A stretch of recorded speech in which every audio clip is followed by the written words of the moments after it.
మీ business ఏదైనా మీ ఊర్లో promotion చేయాలంటే అది సుమన్ టీవీతోనే సాధ్యం. ఇప్పుడే సంప్రదించండి.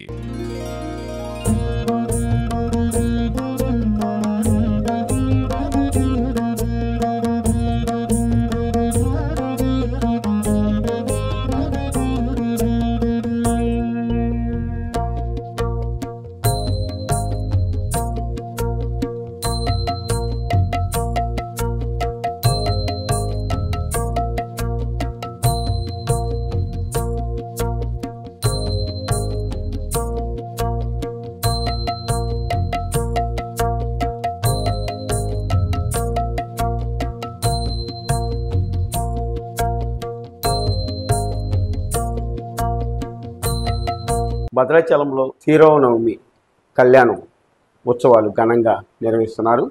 జిల్లా కలెక్టర్ జితేష్ వి పాటిల్ ఆధ్వర్యంలో రెవెన్యూ శాఖ అలాగే టెంపుల్ అధికారులు కలిసి ఎంతో ఘనంగా ఈ ఏర్పాట్లు చేస్తున్నారు.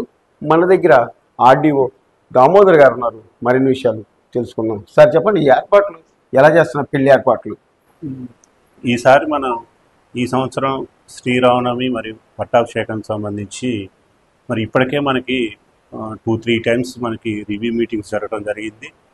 మరి దీంట్లో ఈసారి ముఖ్యంగా మనకి భక్తులు ఎక్కువ సంఖ్యలో వచ్చే ఆస్కారం ఉన్నది కాబట్టి వాటన్నింటిని కూడా దృష్టిలో పెట్టుకొని మరి భక్తులకు ఎటువంటి ఇబ్బంది కలగకుండా ముఖ్యంగా భక్తులు వచ్చేటువంటి రూట్లలో కొత్తగూడెం బస్టాండ్లో కానీ పాల్వంచ ప్లస్ ఇక్కడ భద్రాచలం లోపల మెయిన్ ప్లేసెస్ ఎక్కడ ఉన్నాయి అన్ని చోట్ల కూడా మనం 25 వరకు ఇన్ఫర్మేషన్ సెంటర్స్ ఏర్పాటు చేయడం జరిగింది. అదేవిధంగా మనం అక్కడ ఏర్పాట్లు కళ్యాణం జరిగేటువంటి ప్రదేశంలో కూడా మనకి అక్కడ 25 సెక్టర్స్గా విభజించడం జరిగింది. దానికి సంబంధించినటువంటి వాళ్ళందరినీ కూడా డ్యూటీస్ అలాట్ చేయడం జరిగింది. ఇంకా ఏర్పాట్లకు సంబంధించి ఈసారి ముఖ్యంగా ఏంటంటే మనకి వేడి తీవ్రత ఎక్కువగా ఉన్నది కాబట్టి వాటిని కూడా దృష్టిలో పెట్టుకొని అక్కడ మనం అన్ని సెక్టార్లలో కూడా మజ్జిగ ప్యాకెట్లు వాటర్ ప్యాకెట్లు సఫిషియెంట్గా మనం సప్లై చేయడం జరుగుతుంది.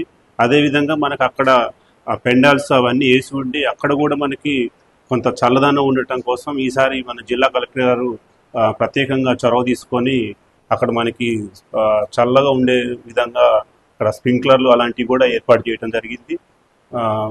భక్తులందరూ కూడా మరి ఈ యొక్క సౌకర్యాలు అన్నీ కూడా వినియోగించుకొని మీరు ఎక్కడ కూడా ముఖ్యంగా ఇంకా పార్కింగ్ ప్లేస్లలో కూడా మనం వచ్చే వాళ్ళకి అక్కడే ఇన్ఫర్మేషన్ తెలుసుకొని ఎవరు ఎక్కడ కూడా వేరే విధంగా కాకుండా అంటే పూర్తి సమాచారం తెలుసుకొని కన్ఫ్యూజన్ కాకుండా రావడానికి కూడా ముఖ్యంగా అక్కడ ఏది మన పార్కింగ్ ప్లేస్లలో కూడా ఏర్పాటు చేయడం జరిగింది.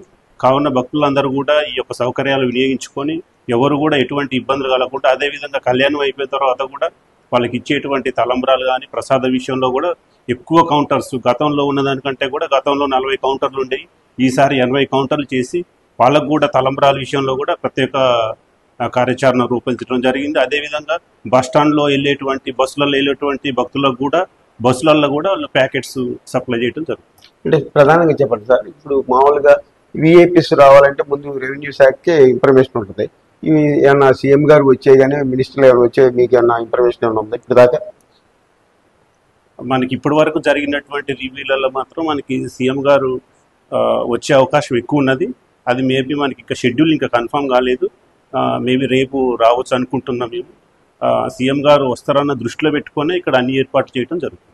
భక్తులకి ఎటువంటి ఇబ్బంది కలగకోకుండా అన్ని ఏర్పాట్లు కూడా చేస్తున్నామని, అంటే దాదాపు ఎప్పుడు వచ్చే విధంగా కాకుండా ఈసారి ఎక్కువ కూడా వచ్చే అవకాశం ఉంది. అట్లాగే సీఎం గారు కూడా దంపతులు ఇక్కడికి పట్టు వస్త్రాలు ముత్యాల తలంబ్రాలు తెచ్చే అవకాశం ఉందని కూడా అధికారులు చెప్తున్నారు.